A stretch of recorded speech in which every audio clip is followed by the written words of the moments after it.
disculpar la demora.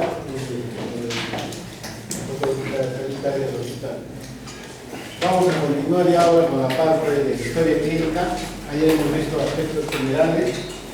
Vamos a hacer la primera parte de historia y después ya los demás pacientes van a ir avanzando en lo que es historia clínica. Dentro de lo que es la primera parte de la historia clínica de la anamnesis, existen varios puntos que debemos de tomar en cuenta. El primer punto es la filiación. ¿Qué concepto tienes de filiación? Los datos personales.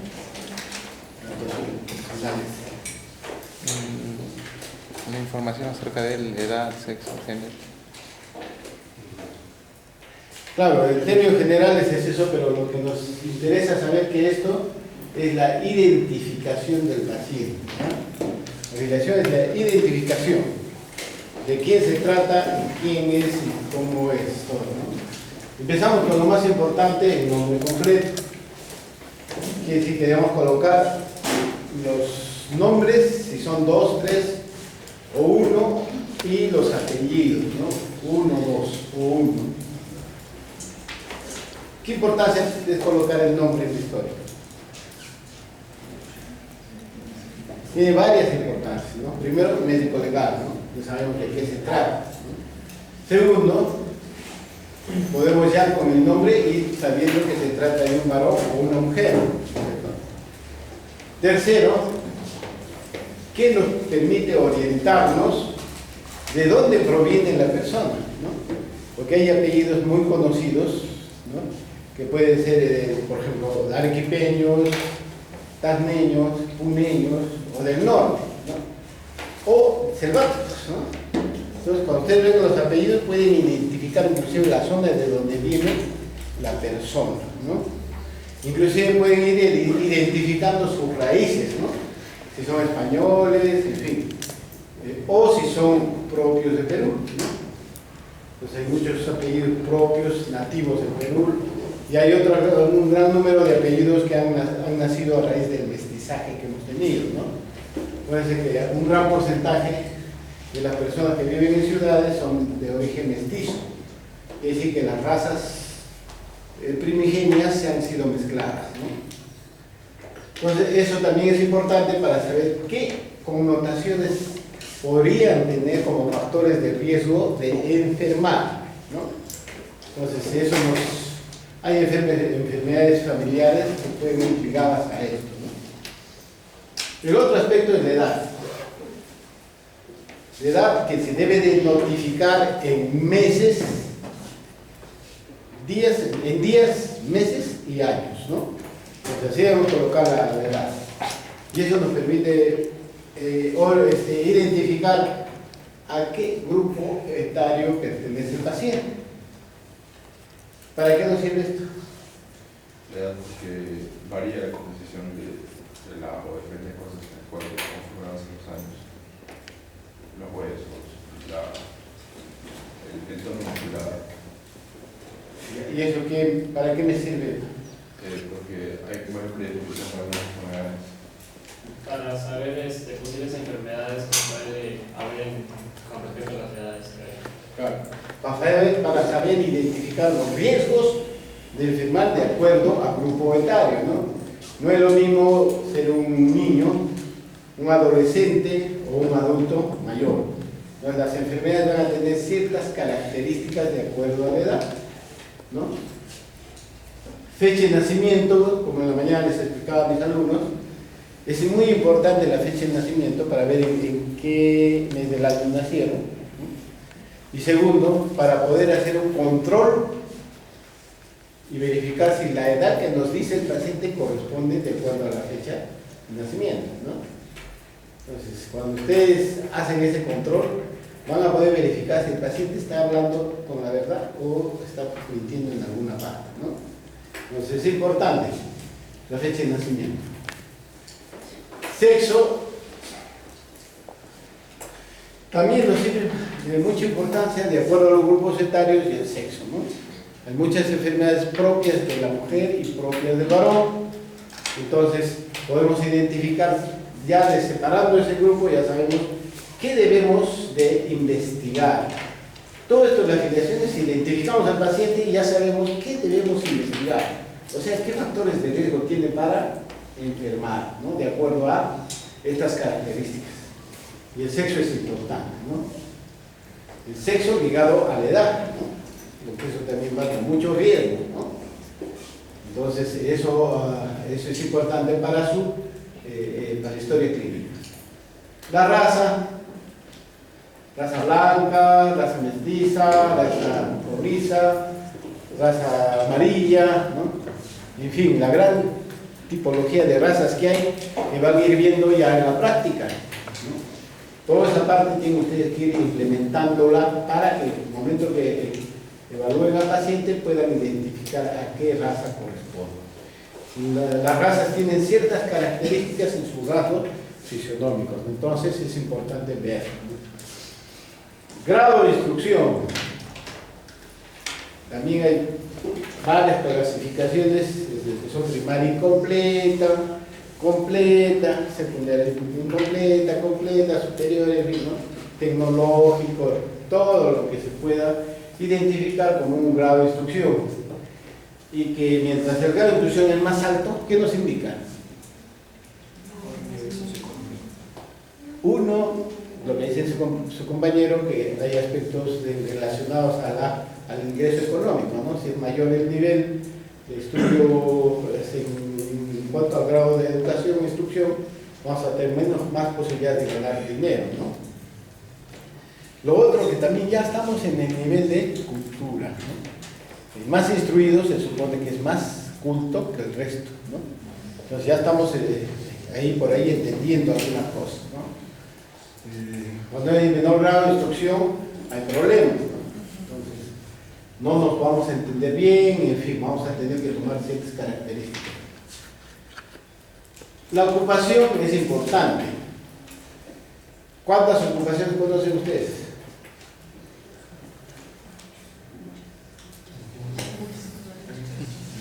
Muchas, sí. Pero digo, ¿cuántas han llegado a conocer? En nuestro medio son más de 150, ¿no? En nuestro medio. Entonces, tienen que saber esas ocupaciones. ¿Por qué? Porque también la ocupación nos da un riesgo de enfermar, ¿no? Por eso que tenemos enfermedades de tipo laborales, ¿no? O institucionales, ¿no? El médico tiene su grupo de enfermedades ligados al ejercicio de nuestra profesión, que son propias del médico, ¿no? Entonces, igualito el abogado, igualito pues los que trabajan con otros sistemas, en fin, ¿no? Es importante que conozcamos la ocupación porque eso también nos permite ver qué riesgos de enfermar tiene. La religión, ¿no? Ser católico, cristiano, adventista, evangélico, testigo de Jehová, ¿no? Porque ahí va algunas restricciones en algunos procesos de recuperación de la salud, ¿no? Que no debería existir porque en realidad todos los actos médicos conducen a la recuperación de la salud del paciente, ¿no? Y nadie tiene derecho a quitarle la vida al paciente. Nadie tiene derecho. En algunos países se ha incrementado la eutanasia, ¿no? En las fases terminales de enfermedades, pero ninguno de nosotros tenemos derecho a quitarle la vida. O sea, como médicos, y cuando hagan el juramento hipocrático, ustedes van a decir: yo lo tengo que atender al paciente hasta sus últimos momentos y tendré que hacer todo lo que esté en mi alcance para recuperar. No puedo hacerme la vista gorda, no puedo dejar de tratarlo, no puedo dejar de hacer los procedimientos que para mí son los correctos para la recuperación de la salud. Entonces eso es importante en relación a esto, a la religión, ¿no? Que a veces nos pone escollos en el manejo del paciente. Estado civil. A ver, un estado civil.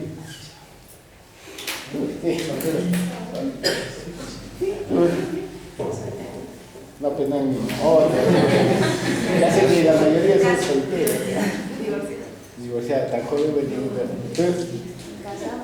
casada. Otro. Otro. Otro que se olvida siempre. No, divorciar ya lo he. Entonces hay una etapa en la cual es previa al divorcio. ¿Cómo se llama? Y todo eso tiene que ir en historia, ¿no? Porque esas etapas generan también enfermedades, factores de riesgo, ¿no? Nos tienen que ir en historia. Idioma. Se anota el idioma principal y también los que puedan tener los pacientes, ¿no? Puede que hablen el castellano o el español y también sea pues quechua, aymaras, inglés, francés, en fin. Y de acuerdo a eso también vemos un subnivel de capacitación, ¿no? Entonces es importante. Tenemos problemas cuando hay una... Nosotros hablamos español y el paciente habla, pues, por ejemplo, una lengua chipiva, ¿no? Y no podemos comunicarnos, entonces ahí vienen los problemas, ¿no? Una falta de comunicación. Entonces eso tienen que siempre tratar de sacar y saber. Pero finalmente la mayoría de veces podemos sí comunicarnos con los pacientes que vienen a la ciudad. Cuando ustedes hagan su serum, ahí sí van a tener problemas, ¿no? Porque van a hablar con los nativos de esa zona, ¿no? Entonces no, a veces van a tener problemas en la elaboración de la anamnesis. Lugar de nacimiento, ¿no es cierto? Muy parecido a la fecha de nacimiento. El lugar de nacimiento es importante porque hay lugares, zonas endémicas de enfermedades características de esos lugares, ¿no? Entonces ya uno puede decir, podría haber sufrido esto, podría tener esto, podría haber una secuela de esas enfermedades que tengo que investigar, que podría estar relacionada a la enfermedad actual, ¿no? En el momento que elaboro la historia clínica. Lugar de procedencia. ¿Qué piensas del lugar de procedencia? ¿Ah? ¿De dónde viene? ¿Es lo mismo que el domicilio?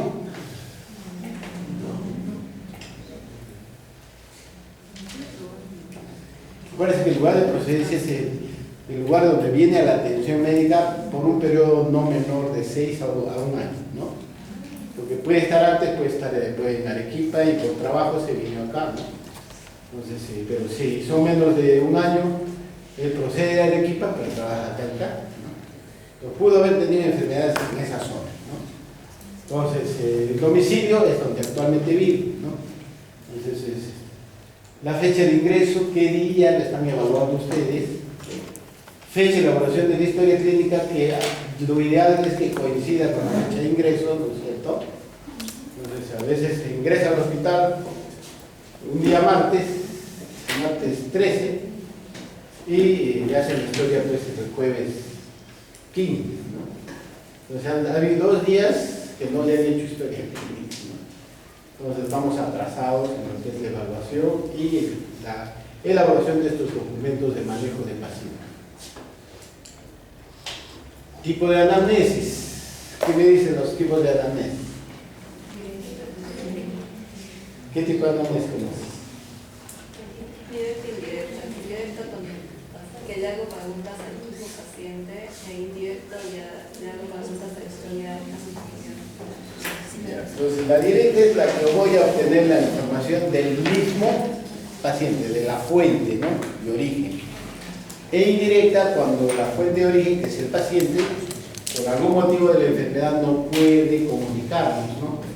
La historia de su enfermedad. Entonces, en el caso, por ejemplo, el paciente tequeado, en coma, el acompañante es el que nos va a informar por qué pasó, ¿no? Por qué vino. Hay que tener mucho cuidado con eso, porque una vez trajeron un paciente de emergencia, recogido por los bomberos, y teóricamente había sufrido una epilepsia, ¿no? Y fue catalogado como epilepsia, la historia de epilepsia, no sé cómo lo examinó, pero todo estaba bien. Entonces yo entro a la guardia y la veo al paciente, que estaba medio desconectado. El paciente era un varón, y con su casaje y todo, y ya me estaba retirando. Leí la historia, supongo, yo supuse que esa historia pues era bien hecha y bien correcta, y tenía que seguir evaluando pacientes. Y decía, ya es un paciente con epilepsia, está en estado postal, ¿no? Había convulsionado, y generalmente después de la convulsión hay una pérdida pequeña de conocimiento y después se recupera, ¿no? No, ya en estado positivo, por eso que está todavía con algo de compromiso de la conciencia, ¿no? Y cuando un amigo me dice, pero doctor, ¿qué pasa aquí? En su casaca tiene una herida, en su casaca está rota, me dice, su casaca. Después yo supuse que ya venía caminando. Entonces, bueno, voy, lo volteo y en realidad la casaca estaba sucia y tenía pues una ruptura. Y dije, acá, ¿qué ha pasado? Le quitamos la casaca, le quito la camisa y le examino. Y tenía una herida punzo penetrante en la espalda. Y digo, ¿y acá qué ha pasado? Entonces cuando ya voy conversando bien con el paciente y con nosotros, ¿qué había pasado? Que el paciente había sido asaltado, ¿no? Lo habían tequeado y le clavamos un verduguillo por la espalda. Entonces cuando yo voy a ver y le examino el pulmón, tenía pues lesiones pulmonares, había disminución de los ruidos pulmonares, probablemente sangrado, y el paciente estaba muy delicado, la frecuencia respiratoria estaba muy alta. Entonces ya pues en ese momento lo llamo a la interna. Entonces, la interna viene y me digo, ¿qué ha pasado? ¿Tú le has examinado? Sí, doctor. ¿Y le has examinado el pulmón? Sí, doctor. ¿Cómo está? No está normal. A ver, examine. Y nos damos cuenta que está mal. Y le digo, ¿por qué no has examinado? Ay, pero doctor, es que está muy sucio. Además el bombero ha dicho que había hecho una convulsión. O sea que es un engaño, es terriblemente una malpraxis, ¿no? Yo en ese momento la suspendí a la interna, ¿no? Pero desgraciadamente pues los sistemas tenemos errores, tenemos fallas. Yo la jalé de la rotación del internado, pero apareció con sus notas aprobatorias, ¿no? En otro lado. Entonces eso indigna, ¿no? O sea, ustedes si van a ser médicos y si tienen que examinar, tienen que examinar. Si no tienen sus manoplas, tienen que usar las manos. ¿Qué van a hacer? Pues no han conseguido los medios para hacer un buen examen. Si el paciente está sangrando, tiene polvo, tierra, tienen que examinar. No pueden creer en lo que dice un paramédico o en lo que dice la persona que anteriormente lo examinó. Tienen que examinar, ¿no? Entonces yo cometí el error de confiar en esa evaluación. Si yo me pasaba de largo y la persona que apareció y lo acompañó no me dice que tenía eso, probablemente se moría el paciente en el transcurso de las 3 horas, ¿no? Entonces esto nos deja muy importante que tenemos que conocer bien la información que nos da el paciente y la información que puede darnos las personas que acompañan. Pero sobre todo cuando son tequeados, cuando vienen de emergencia, no se confíen en nada, no se confíen ni en las maquinitas que a veces uno usa, pulsioxímetro que está normal y cuando ustedes hacen la parte manual, el paciente está chocándose o está ya por morir. Entonces eso hay que tener cuidado. Y esto viene la persona responsable del paciente. ¿Quién es la persona responsable? Su tío, su papá, su mamá, su esposa, en fin, ¿no? Con nombres y apellidos y siempre pedirle una manera de poder ubicar, que puede ser ahora en esta época el celular, ¿no? Pues le dice su número de celular, por favor, porque en algún momento del periodo de enfermedad tiene que comunicarse con ella y decirle está pasando esto, ¿no? Y es importante para hacer el manejo del paciente. Colocar también el DNI. Si tiene teléfono fijo, si tiene celular, si tiene correo electrónico, como identificación del paciente, ¿no? Porque la historia la vamos a elaborar, la vamos a manejar al paciente, pero en algún momento le vamos a dar de alta. Y de repente resulta que ha quedado pendiente algunos análisis, llegan los análisis positivos, entonces voy a tener que tratar de ubicarlo al paciente para que venga la consulta y completemos el manejo del paciente. Entonces es importante tener una buena filiación. Una buena filiación, ¿no? Y la historia clínica elaborada por, acá tienen que poner quién es el que hace la historia clínica. En el caso de ustedes, tienen que poner estudiante de medicina, ¿cierto? Si es uno de odontología, estudiante de odontología, ¿no? En fin, la persona que haga historia. ¿Y qué más tiene que poner? ¿De qué se trata? ¿De qué año está? ¿Y qué año está? ¿No? y sus nombres y apellidos, y a quién pertenece, a la facultad de no sé cuántos, ¿no? Y el año tantos de tal universidad, ¿no? Entonces siempre tiene que estar bien identificado el que elabora. Acuérdense que esto es un documento médico legal, ¿no? Que en el caso de ustedes, que ahora están empezando a hacer las historias, van a ser juzgados como que fueran documentos médico legales, ¿no? O sea, ustedes hacen, y si no está con todas las normativas, van a tener que sufrir pues, las consecuencias de no haber hecho bien una historia clínica, ¿no? Por eso aprovechen, yo les digo, aprovechen de equivocarse en esta etapa de estudiantes, porque una vez que salen a ejercer la medicina, toda equivocación va a ser supuesta de un proceso administrativo o sanción, ¿no? Y lo peor, lo más grave, pérdida de la vida, ¿no? Muerte del paciente, ¿no? Entonces, eso es lo que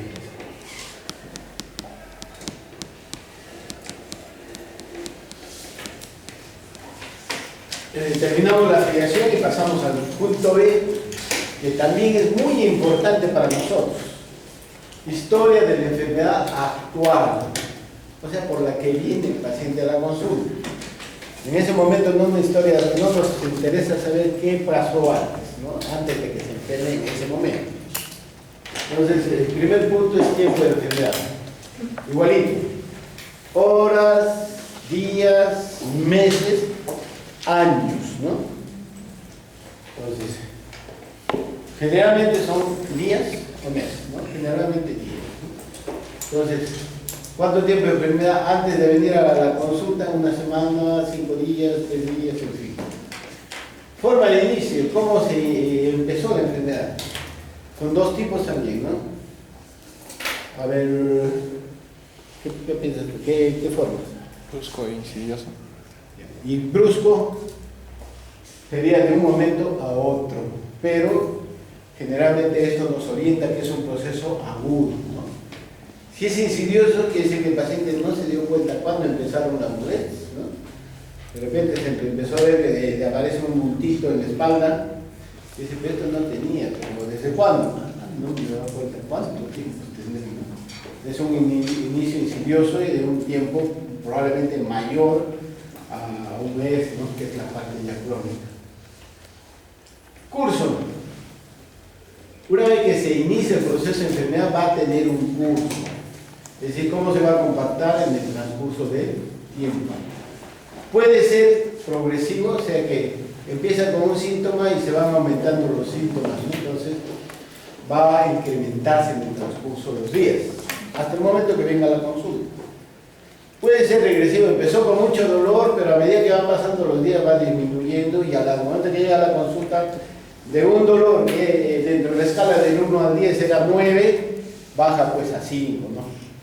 Pero no se ha ido el dolor, por eso que el paciente viene a la consulta, ¿no? Porque si se desaparece el dolor, generalmente ya no vienen a la consulta, ¿no? Entonces, puede haber un curso que empezó con una característica de fiebre continua y persistente durante todos los días. Entonces, es un curso estacionario. No ha empeorado ni tampoco ha mejorado, ¿no? O sea, la fiebre, ¿cuánto tenía? 38. Y desde esa fecha, igualito. Todos los días me medí la temperatura y tengo 38. Me duele la cabeza, igualito. No he mejorado. ¿Recibió medicamentos? Sí, pero no he mejorado. Pues acuérdense que a ver, la mayoría de pacientes vienen manipulados, ¿no? ¿Qué quiere decir? Que lo ve el vecino, el estudiante de medicina, el curandero, el amigo. Entonces, cuando ya no dan ellos, recién van donde el médico. Entonces vienen ya con cierta manipulación. Signos y síntomas, ¿no? Síntomas y signos principales. Entonces ustedes van a recolectar los síntomas y los signos que tenga el paciente, ¿no? En el momento de la anamnesis, ¿no? Me va a decir, sí, tengo dolor de cabeza. Entonces, para usted, ¿cuál es más importante? El dolor de cabeza y que estoy orinando oscuro, ¿no? Entonces tiene una hematuria, una poluria, no sabemos, y tiene un dolor de cabeza con fiebre. Entonces, como síntomas principales, fiebre, cefalea, hematuria. Entonces, o poluria, si es que no, las características que dice el paciente no corresponden a un sangrado. Pues muy bien, ¿no? Entonces, ya tiene sus síntomas principales. Y el que ingresa dice, a ver, ¿qué tiene? Cefalea, perfecto. Fiebre, ya, está cursando con un proceso infeccioso. Y coluria, orinas oscuritas. Entonces debe ser un proceso infeccioso, probablemente ligado a la orina, ¿no? Entonces puede ya ser un poquito de disquisición clínica. Y después de eso viene el relato cronológico de la enfermedad actual, ¿no? Paciente que se encontraba en el campo y sufre de forma brusca, caída, golpeándose la cabeza, ¿no? Entonces van anotando, hace tantos días, por ejemplo, hace una semana, y al día siguiente nota que donde se ha golpeado se ha puesto rojo y se ha hinchado y está caliente, ¿no? Y doloroso. Entonces van avanzando la aparición de signos y síntomas hasta el momento en que viene la consulta. Entonces, día por día tienen que describir qué es lo que ha pasado, ¿no? Este relato cronológico, como les explicaba en la mañana a mis alumnos, debe ser mayor por lo menos a media página o a una página o 2 páginas. Debe ser lo más fructífero. Ustedes tienen que aprender a describir, ¿no? Y acostúmbrense, ¿no? Entonces ponen un objeto frente a ustedes, cualquiera, y lo empiezan a describir. La forma, el tamaño, las características. Van a ver ustedes que aprenden a describir. Entonces, no sabemos describir las cosas, ¿no? Y tenemos que aprender a describir lo normal y lo patológico. Y en eso nos ganan las mujeres, ¿no? Las mujeres, como están a la moda, están viendo cómo está el vestido. Mira, el vestido está más grande del lado derecho y el lado izquierdo, ya observan todo, ¿no? El varón es menos minucioso, pero para la medicina tiene que volverse igual que la mujer, muy minucioso. Desde la forma en que camina, en la forma en que habla, en la forma en que se siente, en la forma en que se echa, todo ya tienen que estar viendo porque van a describir, ¿no? Muy bien. Entonces, una vez que han terminado el relato cronológico de la enfermedad, ya pasamos a una parte muy importante que también son las funciones biológicas, ¿no? Las funciones biológicas, las principales, que son estas 5, que tienen que ver con nuestra vida diaria, ¿no? La función biológica tiene que ver con la vida diaria, ¿no? El apetito. ¿Qué es el apetito? ¿Qué dices? ¿Cómo te llamas? Sí. Camila, ¿qué dices?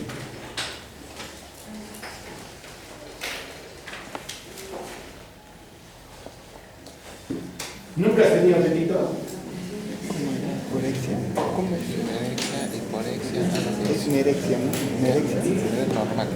Erección normal. ¿Qué opinas? ¿Qué es el apetito? Mucho apetito. Hiperexia. Hiporexia, anorexia, nada. ¿Cómo es lo normal? Una erección. Tiene alineamiento. Sí, hoy día vi eso. Hiperexia. Se dice que el apetito es un deseo de ingerir alimentos. Entonces ustedes todos los días llegan a su casa de hambre, ¿no es cierto? Y quieren comer. Pero puede ser que un día llegan de la universidad, está ahí una comida rica y ustedes no tengo el apetito se ha disminuido. Probablemente sea por un proceso de enfermedad. No porque no quieren engordar, ojo. El que hace dieta no es que esté enfermo, no está asumiendo otro papel. Entonces, no debemos confundir las dos cosas, ¿no? Entonces, el apetito se va a definir. Y semiológicamente tiene un nombre. Si el apetito es normal, ¿cómo se dice? ¿Ah? Normorexia, ¿no? Normo. Y si el apetito está abolido, a ver, Evelyn Díaz, ¿qué dirías? Abolido. Está abolido el apetito. No tiene pues apetito el paciente. Anorexia, ¿ya?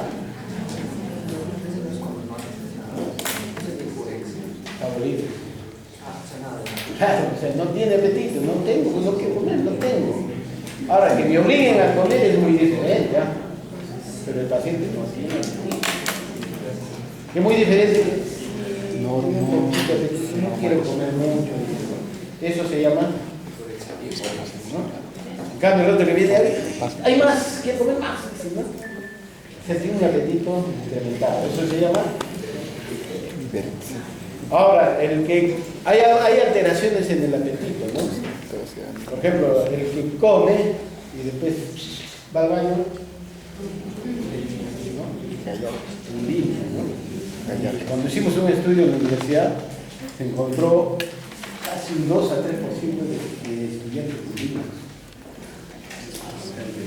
No es tan bajo, ¿no? Muy bien, entonces, y así tienen que catalogar. Cuando ustedes den las características, no me van a poner pues tiene el apetito aumentado, ¿no? Eso lo dice el portero, ¿no? Y le pregunto, ¿cómo está su apetito?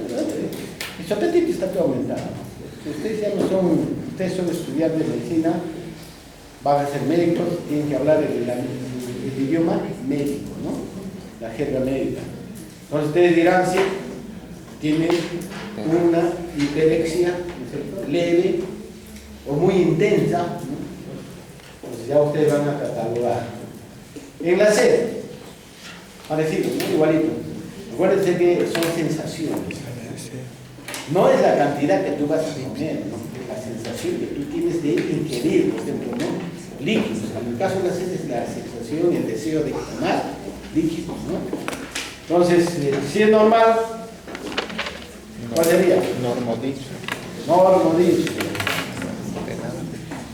Si está incrementado, a ver, Tania Franco. Tania. Está ahí, ¿no? Está ahí, ya. Franco. ¿Qué dices? Si está incrementada la fe. Y si dice el paciente, tengo la sed aumentada, pero me da ganas de tomar líquido acá, ratito. Polidipsia.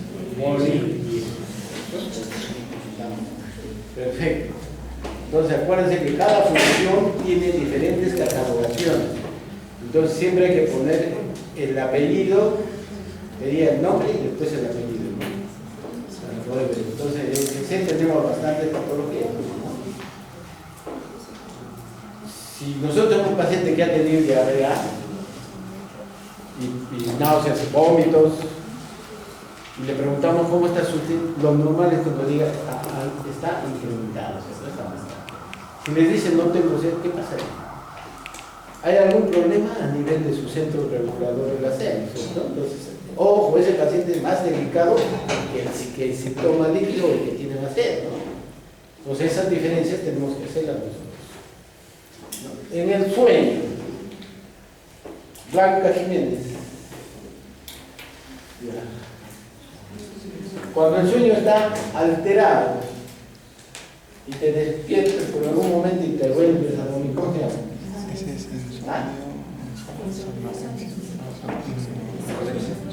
¿Narcolepsia?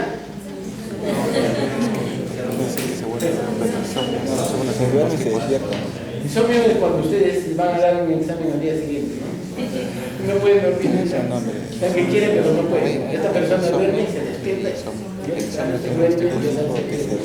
No tiene un sueño regular. Entonces tiene periodos de parasomnia. Todos esos términos tienen que irlos acogiendo en su vocabulario. Por eso es importante que se compren ya su diccionario Dorland, ¿no? de la medicina, o el diccionario Mosby, ¿no? Cualquiera de los dos. Y son baratísimos, no van de 30 sobres. No necesitan, por ejemplo, si van a ser dermatólogos, se compran un atlas de dermatología, ¿no? Que nos cuesta 1.500 soles ya. Cuando si van a ser dermatólogos, ¿no? Pero para esto ya estamos solo en blanco y negro. Muy bien. En la dicción también es importante, que es otra función biológica importante. Acuérdense que tenemos que ver, ¿cómo se llama? Primero, las características del orina, ¿no? El color, el olor, ¿no? El sabor. Si ustedes están en la punta en Estiquepampa y no tienen laboratorio,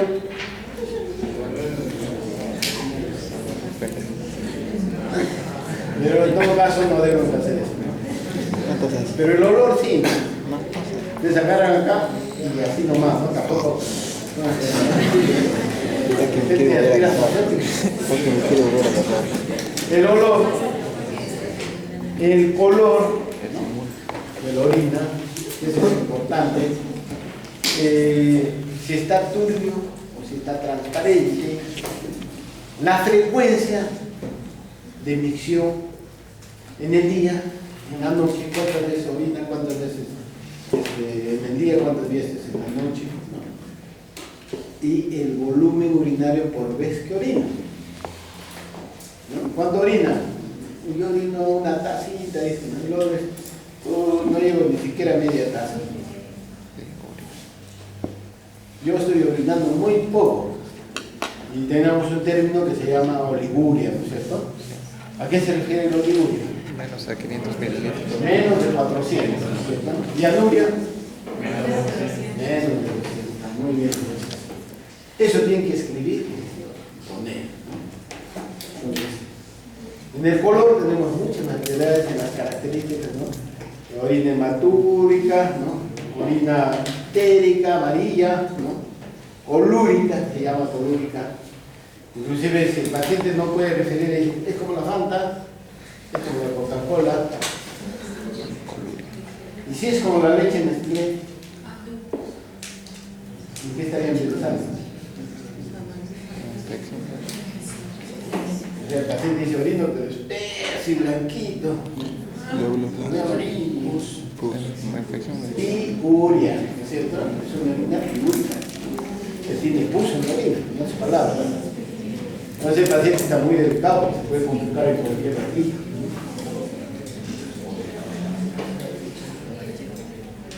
Entonces, eso es lo que tienen que decir.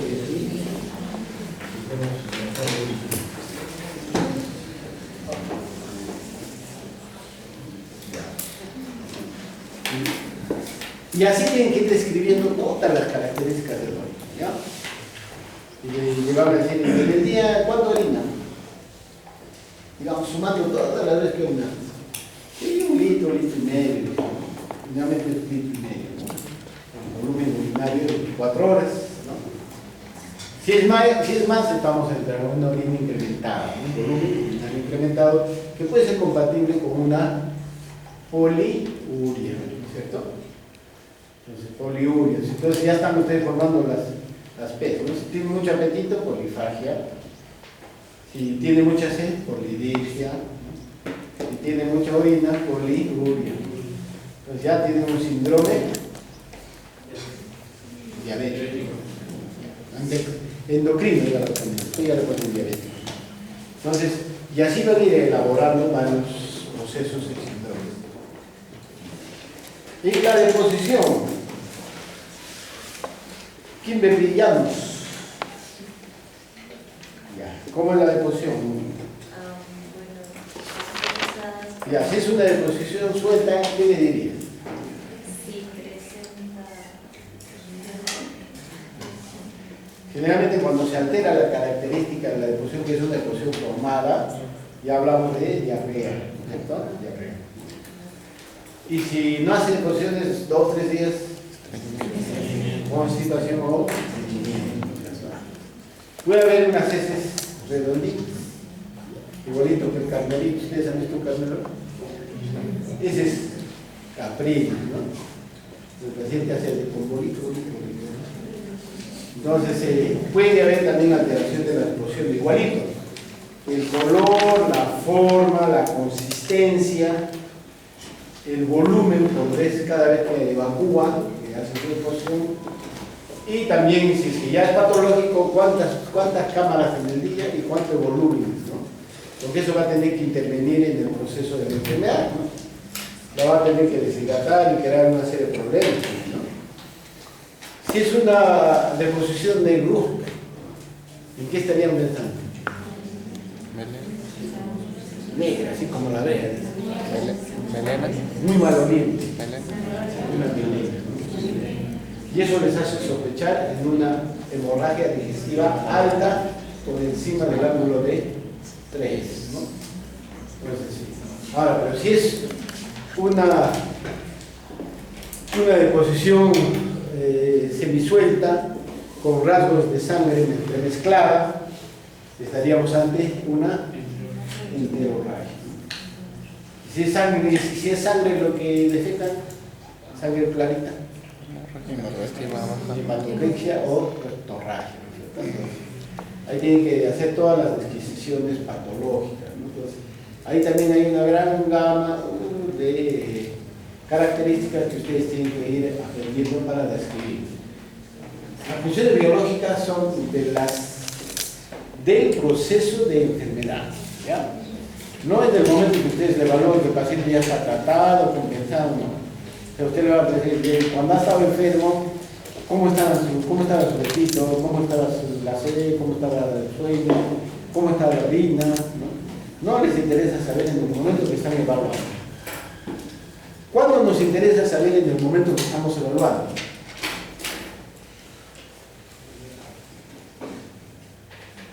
Cuando salimos ya de la historia clínica, el primer documento que elaboramos, ¿no? Pasamos a una evolución. En la evolución vamos a hacer casi lo mismo. Vamos a hacer mediante un sistema de SOA, no de SOAT, sino SOA. Subjetivo, que viene a ser la anamnesis, que es lo que le ha pasado en el transcurso de ayer a hoy día, que lo estoy volviendo a ver, ¿no? Todo, ¿no? Todos los signos y síntomas. Objetivo, el examen que le vuelvo a realizar a ese paciente que ya lo evalué por la historia clínica y veo las características que han cambiado o si sigue igualito o ha empeorado, ¿no? Por eso es que en esa etapa pueden utilizar términos como conservado, ¿no? Pero en la historia clínica, la primera historia clínica, nunca me gusta el conservado, yo lo bajo a jalar si lo coloco. Y persisten ahorita hacen historia clínica por primera vez y ponen conservado. Yo no sé, si nunca lo han visto antes, ¿cómo pueden hablar de conservas? Conserva no es sinónimo de normalidad, ¿ya? Es simplemente que algo que lo conservamos en el refrigerador y punto. Si queremos utilizar el término, lo utilizamos, que si yo lo evaluaba ayer, ¿y cómo está el refrigerador ayer? Igualito está conservado, o sea, no ha mejorado ni empeorado, ¿no? Pero no use, preferible no use, no sé.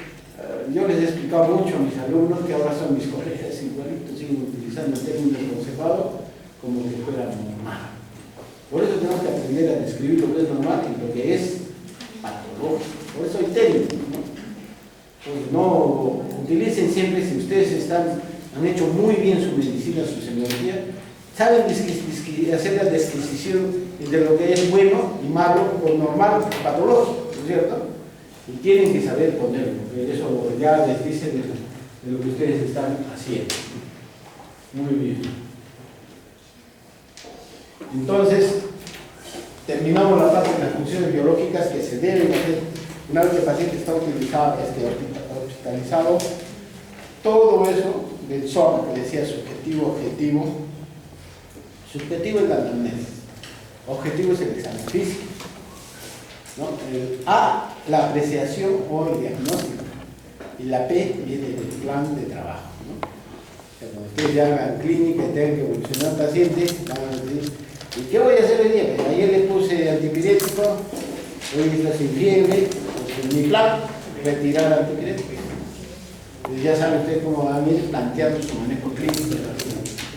Pero por ahora ustedes solo van a llegar hasta la parte del SOA.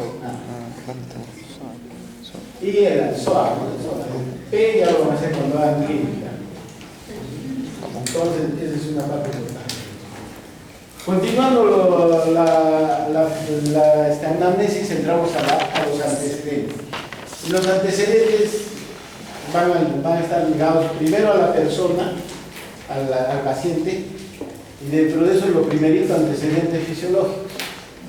Los primeritos son los prenatales, ¿no? Que le preguntamos al paciente si se acuerda si su mamá le dijo que ella durante el embarazo tenía algún problema.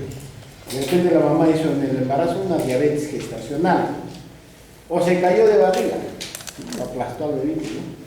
Entonces, todas esas cosas hay que preguntar, a saber ya algún antecedente previo antes de que nazca el paciente. ¿No? Los prenatales, el tipo de nacimiento, cómo fue atendido su mamá, si fue de parto tóxico, si fue por cesárea, si fue en la calle, en fin, ¿no? Y los natales, cómo fue la lactancia, si su mamá le contó que había ingerido leche o la mamá no tuvo leche y solo fue toda lactancia artificial, en fin, ¿no? Todo eso va a generar algunas predisposiciones para enfermar, ¿no? Desarrollo psicomotriz hasta los 3-4 años, cuando se sentó, cuando tuvo control de esfínteres, ¿no es cierto? Entonces todo eso lo van a preguntar. Los ginecobstétricos, si es mujer. Algunos traen la historia con ginecobstétricos y es varón. ¿Cuándo hace su menarquia? Entonces, no pueden poner en una historia de un varón ginecobstétrico. Lo borran. No lo pongan. No, es que así dice mi cliché, así está mi formato, ya me lo hice así, ¿no? Pero como la computadora es tan dúctil y fácil de manejar, le quito nomás por ese momento. No quiere decir que lo voy a borrar definitivamente. Entonces, en la mujer es la menarquia, ¿no? ¿Qué es la menarquia? La primera menstruación. Los varones saben más que la mujer. Es la primera menstruación, ¿no? Y de eso va a depender si tiene una menarquia normal, precoz o atrasada, ¿no? Y eso va ligado a procesos de enfermedad. Fecha la última regla, hace 6 meses, uy, ya está cita, ¿no? Hace 2 meses, no tiene regla. Pero muy subir de peso. Ojo, hay que tener cuidado también con eso, porque a veces nos mienten. ¿Cuál es la fecha última regla? No, si todavía no con la regla, dice. Y está que no viene por un cólico abdominal, y eso nos pasó, eso es, lo que les cuento es verídico, ¿no? El interno me llama a mí. Saben que tengo un problema. Examínenla, entonces ella me dice, viene por un cólico. Y estaba con su busto, todo lo que me examinan. Y tenía partes, ¿no? Acá estaba la espaldita, las patitas por acá. Y luego dice, sí, pero todo es una maravilla, ¿ahora qué hago? Ya nos preguntaremos. Así que la hacemos pasar a la mamá.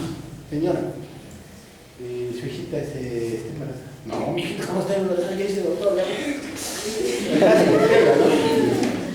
Señora, digo, su hijita no tiene regla. No, si todos los meses yo reviso la basura y tiene sus pañitos manchados de sangre.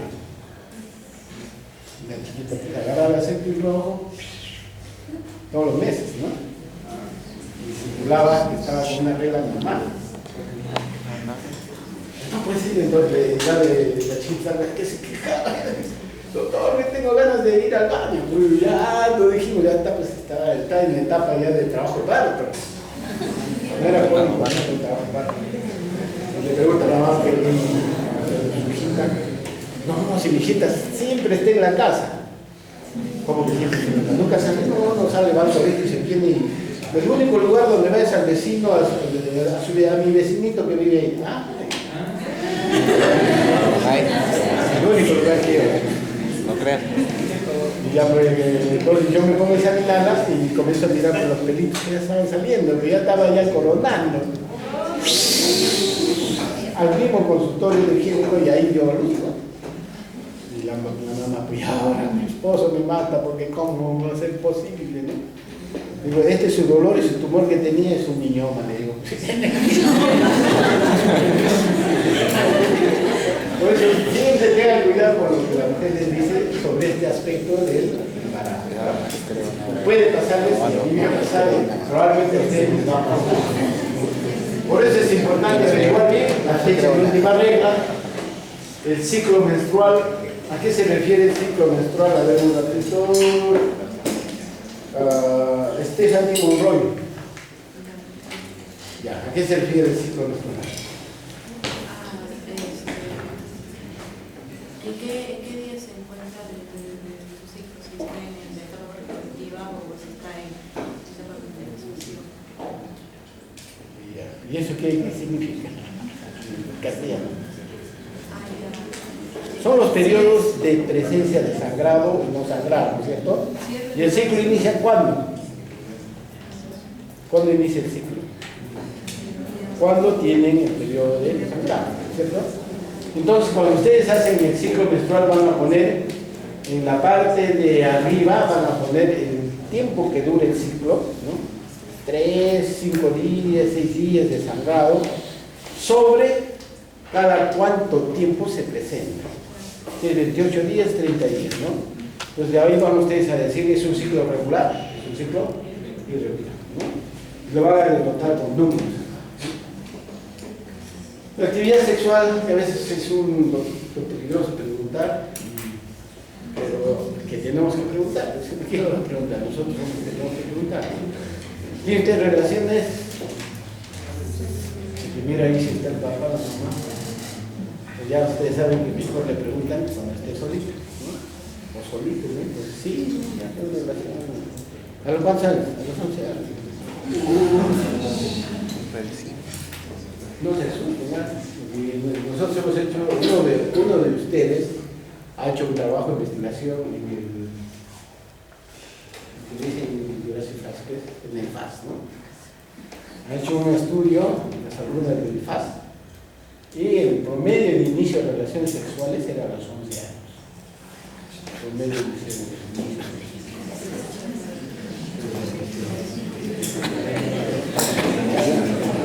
Pero no van tan rápido todo.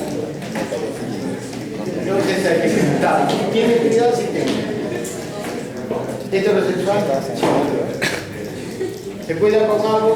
Sí, con tal medio.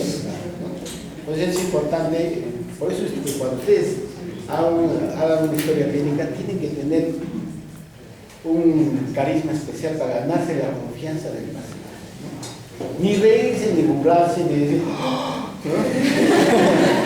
Entonces el paciente ya